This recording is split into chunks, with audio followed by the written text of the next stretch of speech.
Welcome to the Sales Development Podcast, your trusted resource for the latest strategies, tactics, and tips on running a high-performance sales development program. Sales development has grown to become a critical part of the success of high-growth companies, and we dive in each week on how to specifically make your program successful and accelerate your career advancement. Subscribe at iTunes, YouTube, and jump on the newsletter over at Tenbound.com to make sure you never miss an episode.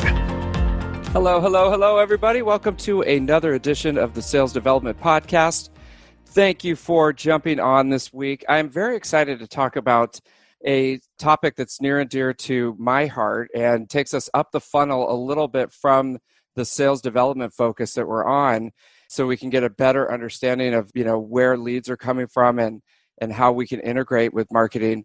Megan Heuer is principal of Heuer B2B, an independent consulting firm, and she was formerly VP of Revenue, overseeing the analyst team at SiriusDecisions, which is, we definitely need to dive into that. And beyond that, head of marketing at the Accountbased marketing software firm Engagio. So just an incredible background. Megan, thank you so much for joining us and sharing your wisdom on the Sales Development Podcast. Of course. It's my pleasure, David. Thanks for having me. You've had such an interesting background.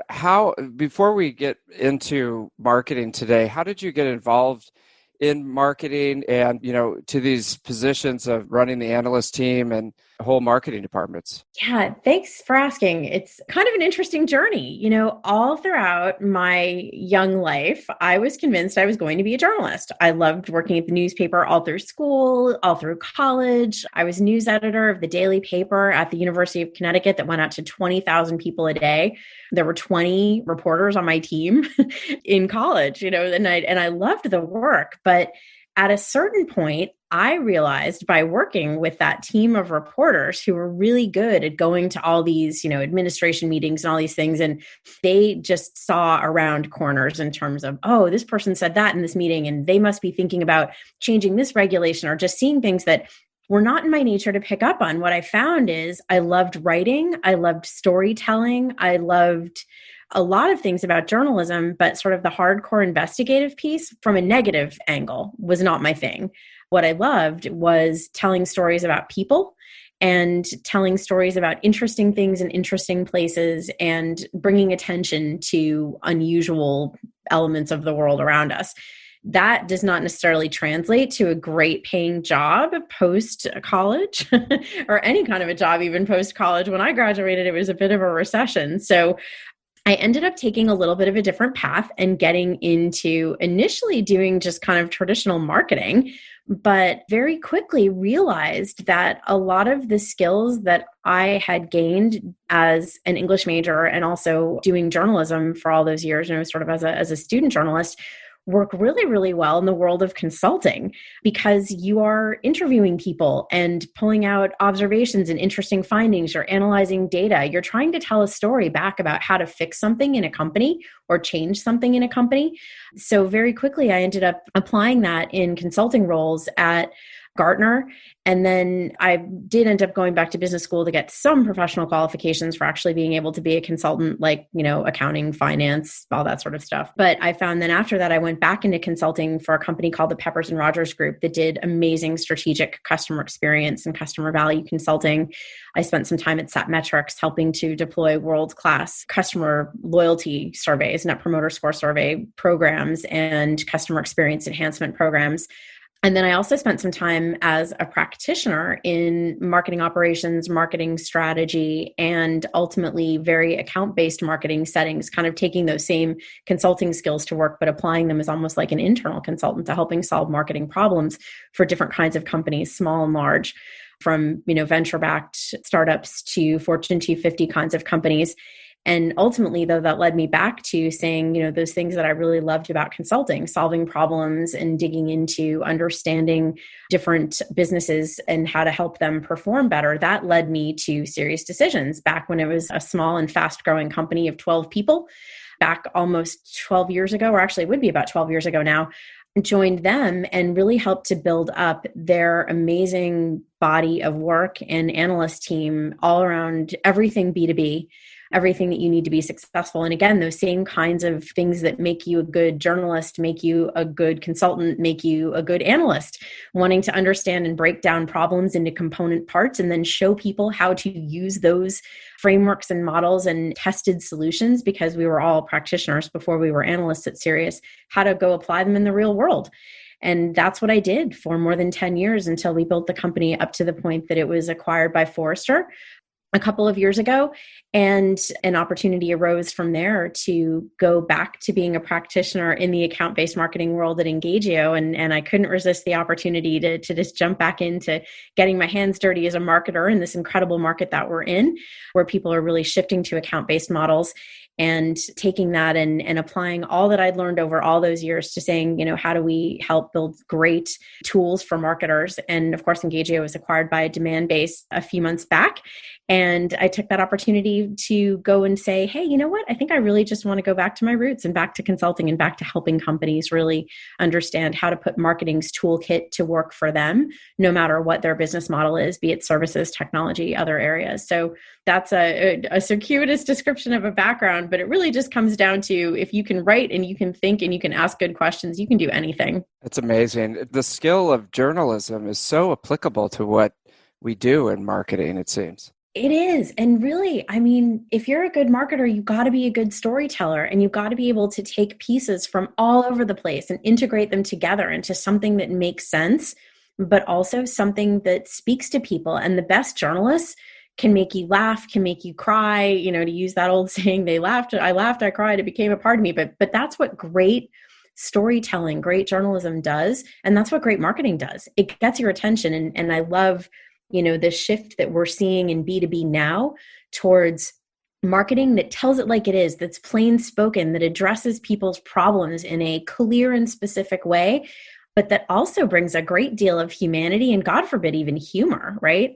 We can all use a laugh right about now. And I love seeing that B2B marketing is embracing its humanity and doing so in a way that allows us to be ourselves and to be human, to be funny, to be silly, but also to be real about the problems we have and the best ways to solve them. So I think it's a pretty exciting moment in B2B. And it is in part due to kind of taking some of those journalistic qualities to the work that we do. It really is. And just in your experience, you've seen a lot of trends that have happened, and especially being at the forefront of account-based marketing. So just for people who are new to this space or maybe have tried it and they're not really sure, how to implement it, where do you see account-based marketing fitting in? What is it?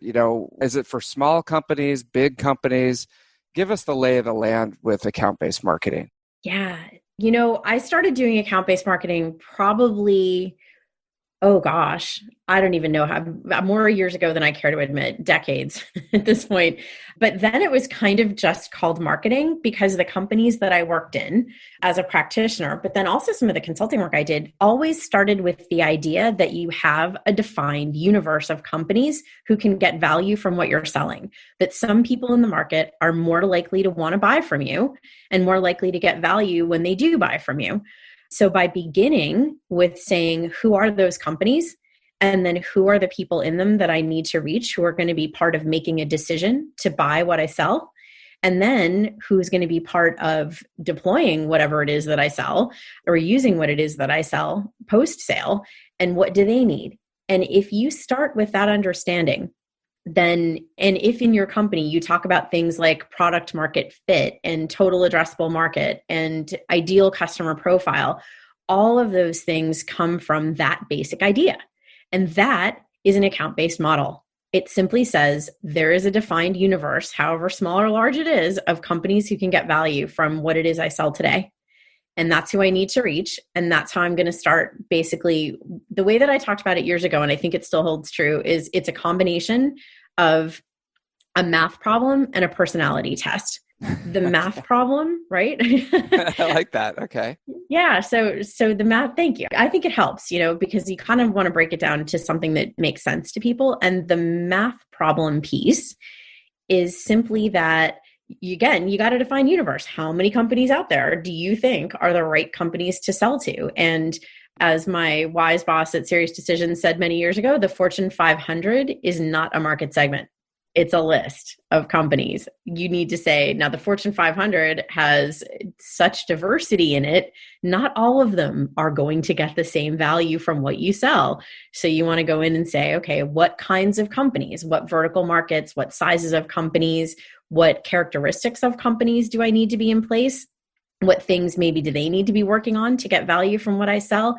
And that very rapidly becomes the number of companies that you can sell to. So there's your math problem. Who in the market, literally, should I be selling to? The personality test is now, what do those companies care about? What are they like? What do they need? What's hard for them? What's easy for them? Who in them do I need to engage? And the personality test allows you to dig into the different buying centers that you could be selling to. So maybe I can only sell to one, maybe I can sell to five. Maybe I can sell to finance, HR, and marketing, or maybe I can only sell to marketing, for example. Depends. But then you need to capture who in those buying centers do you need to talk to? What are the different roles of people? So your personas, in effect. And who are those folks? What do they care about? What do they need? What's hard for them? What's easy for them? What are trends in the vertical market that they're in? So that brings to life not just the firmographics of the companies, but the personality and the preferences of the people that you need to reach.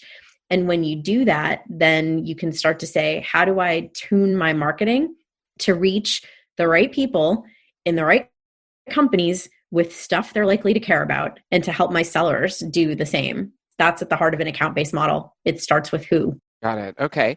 And so, it's interesting because in practice, if they haven't worked with you or they haven't worked with SiriusDecisions, a lot of companies, there's sort of a list of accounts that are in the database. And, there's some leads coming in from various demand gen programs. And, once a quarter, the sales reps will sit down and say, okay, I think that these are the accounts that I want to go break into, and then they kind of have that list and they give it to the SDR, and the SDR starts calling those companies. And it's kind of disjointed, because if someone's out there and they're like, okay, we've got this disjointed sort of Rube Goldberg machine, and Salesforce, and we've got outreach and Engagio and all these things, where do they start at the beginning? Because it seems like if you say, okay, start with your accounts, get those organized, you get sort of a deer in the headlights, because it's such a big problem that they have to solve. Where should they start? That is such a typical problem. And it makes me sad because it doesn't have to be that way. And I feel for the reps, and I really feel for the SDRs or BDRs. Actually, David, I'm going to ask you, what's the most popular acronym for sales development right now? That is, okay, how long you got? No, I've been pushing for SDR, because if you say business development, then it can be conflated with, driving partnerships and affiliate programs and stuff like that, which is a completely different field. So let's go with SDR. Okay, thank you for that. I feel like that's a public service, you sharing that. So for our sales development reps, I really feel for them, because they're on the front lines of trying to get into companies who may or may not have any interest in what they're talking about. And it's of no fault of theirs sometimes if things don't go the way they want it to. But there's two ways to think about this. One is if you want to do it, quote, the right way, sort of the analyst approved way. Yes, you would begin with the organization establishing the addressable market that they believe they could be pursuing, the practical part of that market that they can be engaging with based on people who really should be getting value from what they sell today, and then turning that into an ideal customer profile that then turns into an account list, that then turns into a list of roles and hopefully contacts in those roles that gets to a seller to say, okay, here's who you need to engage in marketing. Here's who you need to engage, because these are the people most likely to buy from us. And you should even be layering in things like intent and other stuff to say, and some of these people are in market now and some of them are not, and that changes the way that you want to approach them. Of course, that's the ideal world and not always how it happens. Very often a list of accounts is created somehow, perhaps with some understanding of what an ideal customer could be, the types of accounts, company, in terms of vertical markets, in terms of size of company and all those things. Whatever you have, though, you can sort of retrofit some of those good things to it. So say each of your reps has a top 100 accounts that they're supposed to get into. And you can go back and say, all right, well, at the very least, let's go in and say, maybe we can layer in some intent data and see which of those 100 accounts is actually showing any sign of interest in solutions in our category based on what they're searching for, as an example. And that's not ridiculously expensive or difficult to do, but it applies a little bit of a reality check to a laundry list of accounts.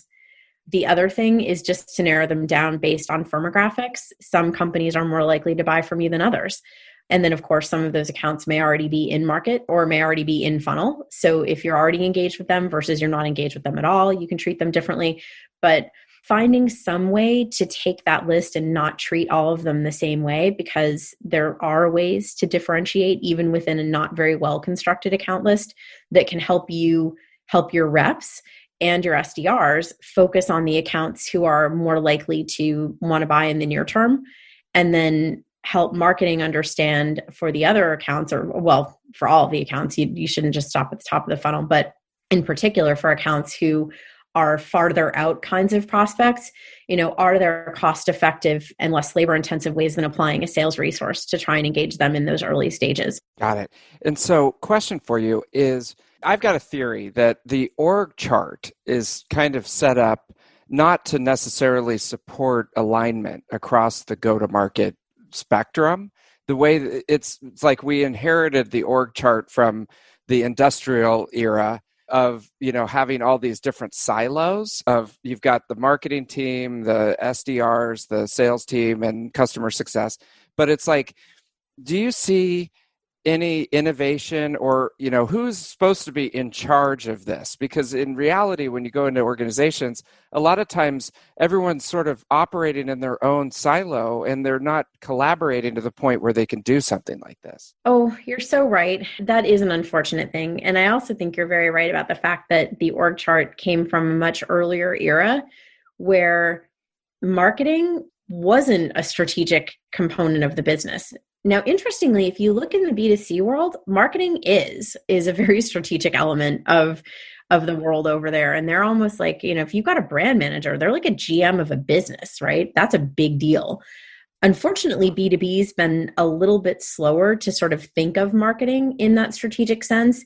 And marketers, say a decade ago, kind of smartly shifted gears and said, you know what, if we're ever going to get a seat at the table, we've got to be able to prove that we bring some value.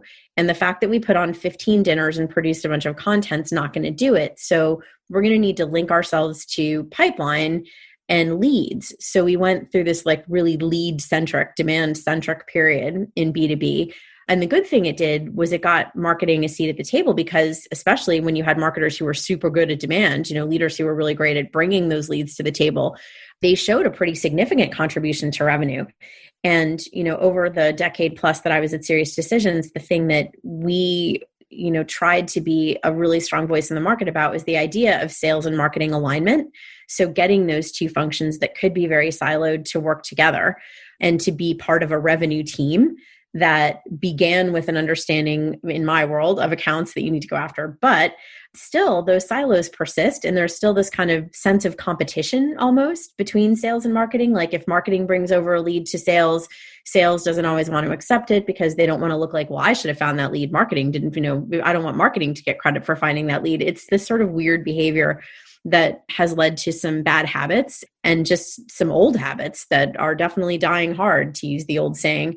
What I love seeing is kind of this emergence of the concept of revenue operations and the idea that you've got sales ops, marketing ops, and customer ops that need to share a data foundation, need to have an integrated tech stack, and then need to be able to ideally, although this isn't necessarily part of the RevOps charter, but it could become, I think, a piece of that whole RevOps continuum, need to design a pre and post sale experience for customers that really matches their needs and preferences and brings to life the different things that each of those functions, sales, marketing, and customer, bring to that journey. And with the shift to almost a totally digital journey right now because of the pandemic and not being able to do in-person meetings and events the way we did, you've got this incredible opportunity to see rapid transformation and rapid alignment of those silos if companies can break apart just what you said about that org chart and think differently about it and start with the customer lens. What do I need to make a good buying decision? What do I need to get value after I've bought? And if you start there and then say, what do sales, marketing, customer success, and product bring to the table there? You've got to win. That's so amazing that we get so focused internally that it's almost like the customer's like, a side thought, but it takes it all the way back to your experience with the customer journey, right? Trying to figure out how they feel, pre and post, and then align your company to that, it seems. That's really it. I mean, and what are those books? Everything I Needed to Know I Learned in Kindergarten. Yeah. This is everything I needed to know I learned from my customer. Now, I leave some room in that, though. I think most of what you need to know, you learn from your customer. That said, we always have to leave space for innovation. I was watching a YouTube video, and it's a company called Winning by Design that does some really interesting sales training work. You may have seen some of their stuff. And it was talking about the idea of asynchronous selling. And that's a pretty big leap, right? To say you actually don't have to have a direct conversation at the same time, you're be with a person at the same time to progress the sales cycle. You can have sort of these meetings that occur and interactions that occur at different times. And what I thought was kind of fun about that was the founder who was presenting was basically saying there's a scene in Back to the Future that for those of us who've seen the movie, we may remember, which is, you've got Marty McFly who goes in and he tries to play rock and roll at this school dance. And he, first of all, kind of gets the audience going with stuff that's rock and roll that's a little bit closer to the era that they're in. And then he goes off into some kind of Van Halen-esque jam. And everyone starts staring at him like he has 8 heads, right? Like what he says is he stops and he's like, you're not quite ready for that, huh? And he goes, but your kids are going to love it. Right? I know exactly that. That's such a great scene. And it's a great, great scene. And it's really kind of funny. It's like far enough, but not too far. And when we go too far, but at the same time, the too far piece is where we have to continually be pushing ourselves and our products and our understanding of the customer experience, because that will become normal and that will become the standard approach in some period of time from now. And I think what we're seeing is the pace of transformation and change is actually accelerating because of the nature of digital experiences being able to transform so quickly and change so quickly. So that's going to be kind of a big deal. Definitely. And so if you're out there and you're saying, okay, we've been internally focused, we're trying to figure this out from our database, and a lot of times for practical purposes, especially for SDRs, it's like there's a name and a phone number and I'm supposed to call them, and where would you start in thinking about more of the customer journey and how they feel, hearing about you and then getting involved with your company, and then after you make the sale? How do you start that process? Do you send a survey? Do you have to do like focus groups? Like how do you start to map out the customer journey? It depends how in-depth you want to be. I've seen this done, over months. I've seen it done in a period of hours. So you can do it a whole bunch of different ways. But generally speaking, if you bring together to begin with, first of all, whatever you have in terms of voice of the customer work, whether that's surveys that you already conduct, whether they're loyalty or satisfaction or just, whatever survey work you do. So that stuff. Then any data that you have on how customers interact with you. So any knowledge you have of how they interact with your product, any knowledge you have of how they progress through your funnel and what they consume as they're going through your funnel, just any data you have on what customers actually do. And also your website, right? What stuff do they interact with? How do they interact? You can layer in third-party data to that too if you want, but just anything you have on what customers have said and what customers actually do. So that's a great starting point. And that, you just use what you have. And then the second piece though, and especially if the first piece is a little bit limited, like you don't have a ton of great data that or it's hard to get to, or it's hard to analyze, by bringing together members of your sales team, members of your marketing team, members of your customer success team, anybody who interacts with the customer on a regular basis. If you bring them together into a meeting room online. You can do it that way, or you can, if we ever get to go back to being in person, it works well that way too. But you get together and you have a facilitator who starts with, okay, I just signed the contract. What happens next? And walk through and continually remind people to think about it. But I'm the customer. Tell me what's happening to me. What am I experiencing? What am I doing? What are you asking me to do? Or what am I prompting to do on my own? If I'm working with a service partner or a third party of some kind, what's happening with them? But just keeping going, like through step by step by step. What happens after I buy from the moment I sign the contract? That's for your post-sale. But you can do the same thing for your pre-sale journey. Say, okay, somebody's going to make a decision. What happens? And between your seller, your marketer, and even your customer success person may have some insight into the kinds of things that are really important to these buyers. Your finance person, right? Or your legal person may know what's important to some members of that buying committee. All of those different folks who touch that customer can contribute to, from what they know about what happens to that customer, some picture of that journey.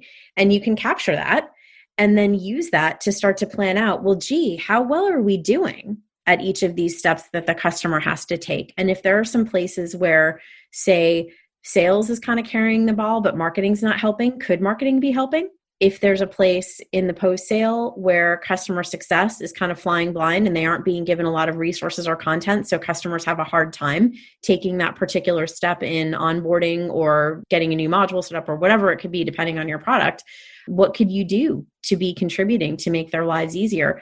But just getting the people together who touch the customer and asking them, put your customer hat on and think about what's happening.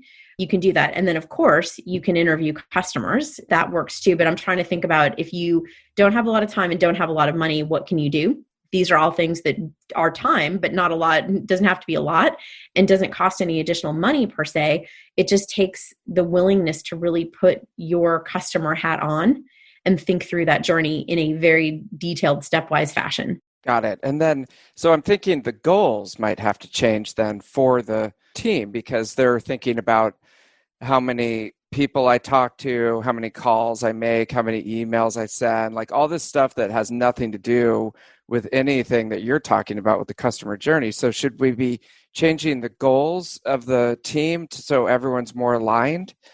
Or, well, it's hard to answer because it's it depends on the company. But I mean, it almost seems like we should change the goals of the whole team to map to customer satisfaction, instead of like things that are important to us. I'm not sure what I'm trying to say. No, I'm tracking with you. And I think the short answer is yes. I mean, I think there's a lot that's not productive, especially if I look at how marketing is gold. And to your point about SDRs as well, if they're gold on volume, that doesn't help. It's not about how much, it's about who and what happens next.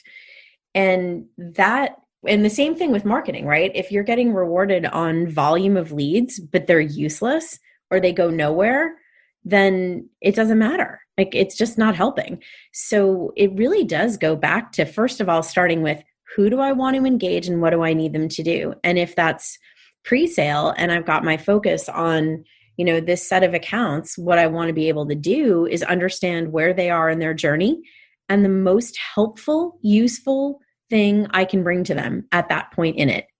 And that's where we want to help our SDRs. It's, it's really about saying, how do we help them know where that person is in their journey? And by the way, there is so much data out there between, your own first party data as well as third party data that floats around in the market that you can get to tell you where that person is. I mean, equipping an SDR with that is really, really important, because if they don't know, then they're flying blind. They're not able to make a smart choice because they don't have the data to make that. They're just guessing. And some people guess better than others, but do you really want to do that to these folks? That's not fair. And it's really inefficient and expensive besides. So if you want to reduce your customer acquisition cost, get that data and tune people to the place in the journey, and then build things that help move that journey forward from that point. That's the short answer. Yes. And being able to train the SDRs and the team, you mentioned a few times the enablement part, because a lot of times there's really no training at all. And so you have somebody with very little experience, in the business world. They might have just graduated from college, and now they're talking to somebody with 20 years of experience at a company, and they don't know where that person is on the customer, continuum. And they're just like, hey, I have got this great product. Obviously, they're going to get shut down, Well, and how disappointing is that, right? Because that person, that SDR with their limited experience isn't being set up to succeed, and that's not fair. Now, some people, sort of naturally gravitate towards educating themselves,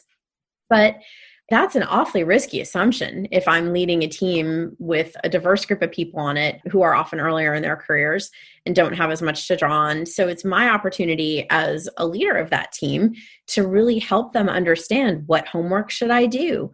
And if I do find the answers to some of those questions, what should I do with it?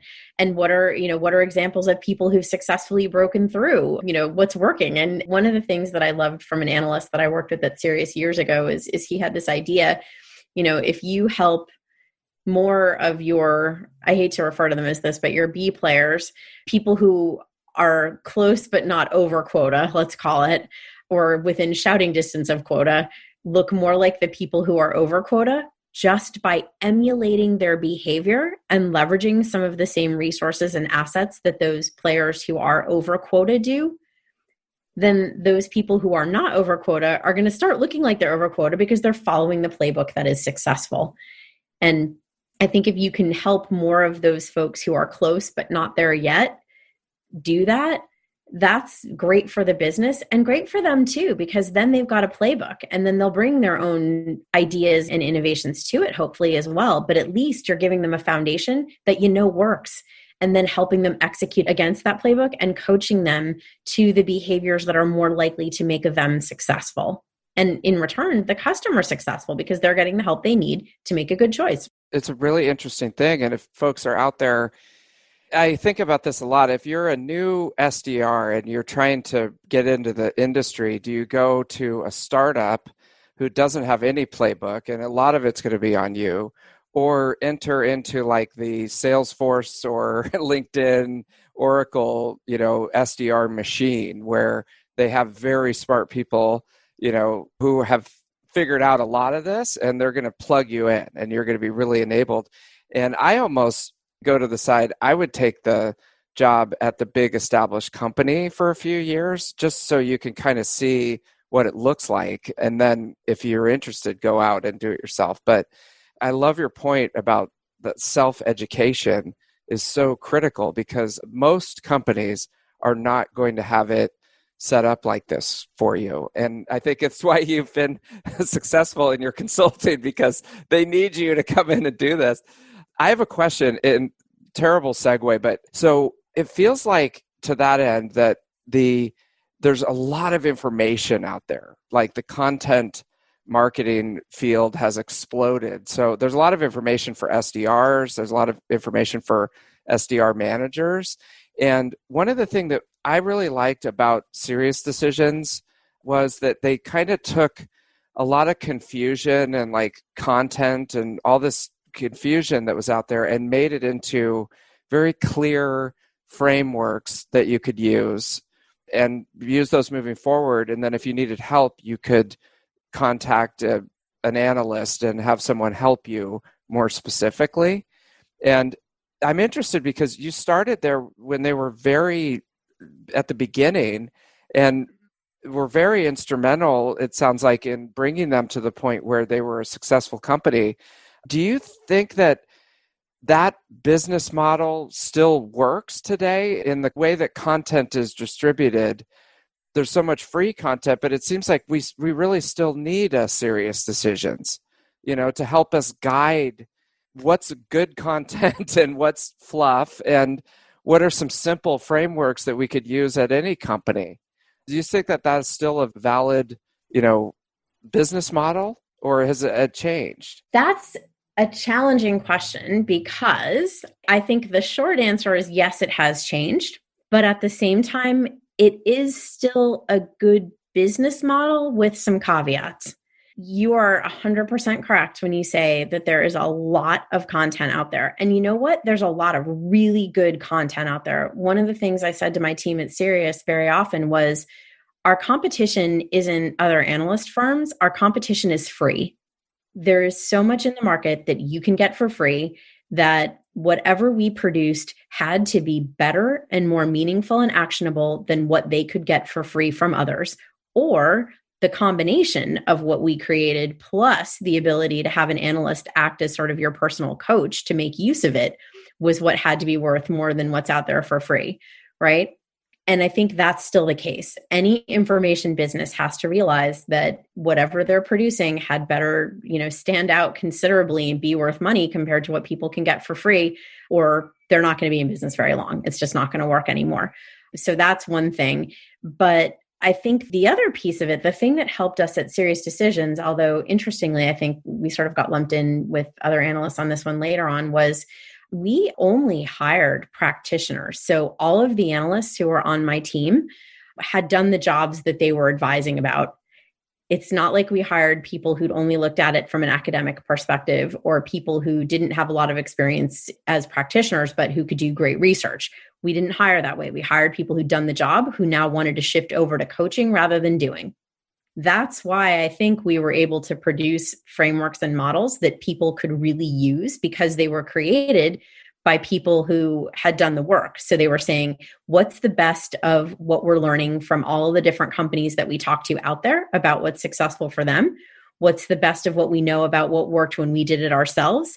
And what are some new things and new ideas that together as an analyst team with all those different inputs, we can come up with to bring that innovation. And that's the part I mentioned about kind of the what's next, like the things your kids are going to love. You've always got to leave room for that in an analyst firm too, of anticipating where the market can and should go, as opposed to only reflecting back today's best practices. So if you're able to do that, that's the kind of content that's not out there for free. Is that combination of, really sort of detailed, heavy how-to plus forward-looking information that shows you where the market will go and how to prepare for the future now when maybe you don't have time in your day-to-day to come up with what you think that future is going to be. There's still potential there, but I also think that idea of having a coach to help you through it and answer your questions and apply it to your world, that's what people continued to tell us was really meaningful at Sirius. Was, yeah, the content's good, but I really like the analysts because they help me bring it home to my job, my day-to-day and my business. There's potential there, but I am seeing too that a lot of times folks do like a consulting model because then you've got somebody who's literally doing that work for you as opposed to showing you how to do it. And that's kind of an interesting nuance in the market now too. Got it. Well, it sounds really fun. I mean, I'm sure that there was a lot of headaches and stuff which within a job, right? But I mean, wow, you were there for a long time and it sounds the way that I want to work for you. It sounds like you really brought a lot of passion to the job and up-leveled the profession. So that sounds really interesting.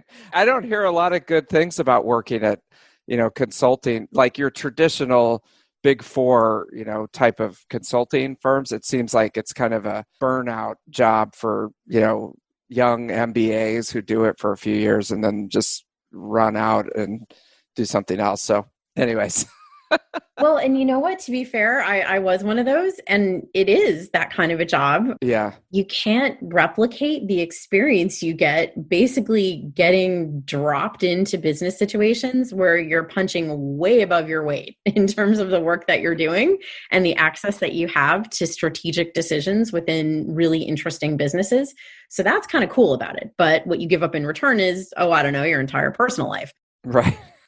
That doesn't last. I don't know. I liked my husband. I decided I wanted to go have a life, but I loved the work. And the thing that's kind of cool now is since everybody's essentially grounded, you don't have to fly around. You can do really interesting strategic work without having to, show up at somebody else's office 5 days a week for months on end. Yes, there definitely, when history is written, there'll be a lot of great things about this situation that we're in. I think it's easy to get down the negative, rat hole, but I'm all for what you just said because it really expands your reach and it's exciting when you think about digital transformation, and everything that got pushed forward because of this awful situation. Oh, our best days are ahead of us for sure. We are just seeing the beginning of what businesses can do to rethink how to be wildly successful with a product that solves customer needs. I love the whole product-led growth movement for that, with really thinking about the post-sale customer journey and how to make sure folks get value. Because right now, if you can't grow, at the very least, you need to keep the customers you have. So showing them a lot of love is a very important and meaningful shift that companies are making. And then the third piece is also really thinking about how to make sure that your employees are engaged and excited and, to use your word, passionate. You don't build a great business with people who are like, whatever, I'm here today, I'll be somewhere else tomorrow. You want people who really care about the mission of the business that you're in and the customers that you have and making them successful. Even if they're not going to be there forever, the time that they are, how can you help make sure that they feel respected and supported and inspired to do good work, no matter what that work is? And I think this is a moment where we've had to be much more mindful of those kinds of things. And then, the last piece is, of course, the complete rethink of what the customer and the buyer and customer journeys are and how they need to get delivered, and that digital transformation piece. Those are all pretty cool things. And the fact that we've had to accelerate the way we think about them and make changes in them, I think is also pretty exciting. Our collective hand has been forced, but I feel like it's been forced in a good direction and a very customer and employee centric one. And that's only going to lead to great things in B2B. Oh my gosh, this is exciting. And you could do the whole thing in your pajamas. That's well, yeah. I mean, what's better than that? I mean, come on, people. But it's just, I love the way that you put those so clearly. And, I can tell that in working with SiriusDecisions that your hand has been in a lot of those frameworks and models, because it's very clear, it's actionable. And this is what you're doing now with your firm. So, okay, after I want to hire you for sure, if I can afford you. But if people, this is the kind of work that you're doing now, right? So how do people get involved with you if you've got spots open for them? Yeah, and this is one of those, be careful what you wish for. I'm starting on kind of a limited basis, working with some great folks who needed help with some particular aspects of their marketing strategy and execution, and thinking about, the best ways to deploy marketing's toolkit to help their businesses grow. And companies of different sizes too, which I love, very early stage, kind of mid stage, later stage, all good stuff. And really just trying to help them think about the potential for marketing to help their businesses grow faster and stand out in the market. And that's been super fun. Haven't been going out there and, doing a ton of advertising or big announcements about what I'm doing. It's kind of starting to see what my own product market fit is and where there's a need. And I had some inklings of that coming out of Sirius and coming out of Engagio, but starting to really crystallize where I think there's some opportunity. But right now, if folks are looking for help or just want a point of view or a connection, I think that's one of the biggest things I've been doing over the last few months is simply connecting great opportunities with great people and just helping to make sure, everybody knows the resources that are available to them. And oftentimes it's not me, it's somebody else, but I'm more than happy to make that connection because there's so many really great, smart people out there who can help and companies looking for help. So, hey, me and a little bit of a matchmaker is all good. But that said, hey, I'm on LinkedIn. If you want to find me, that's probably the fastest and easiest place to go. Feel free to send me a note and I'm happy to chat. Yes. This is so valuable. That's something that the computers haven't figured out quite how to replicate, right? Is being that connector, because you can just add context and help people to get what they need done, whether it's you or one of your many connections. So I know I, for one, learned a ton. We need to do this again because I feel like we just scratched the surface. But Meg, thank you so much for coming on the Sales Development Podcast and sharing your wisdom with us. Oh, David, thank you so much. And it's great that you do this. And I know you've got, more than 100 episodes. And I think it's really cool that you're bringing value to this really essential audience within B2B. So thank you for that. Absolutely. Okay. We'll see you on LinkedIn. And thanks for listening, everybody. Bye-bye. Thank you for listening to the Sales Development Podcast, the only audio forum 100% focused and dedicated to sales development, with your host, David Delaney. Please be sure to subscribe to the show on YouTube and take a moment to leave us a review on iTunes. Your support makes our show possible. If you are struggling with your sales development program, contact us at tenbound.com for a no-obligation exploratory call. Again, that's tenbound.com.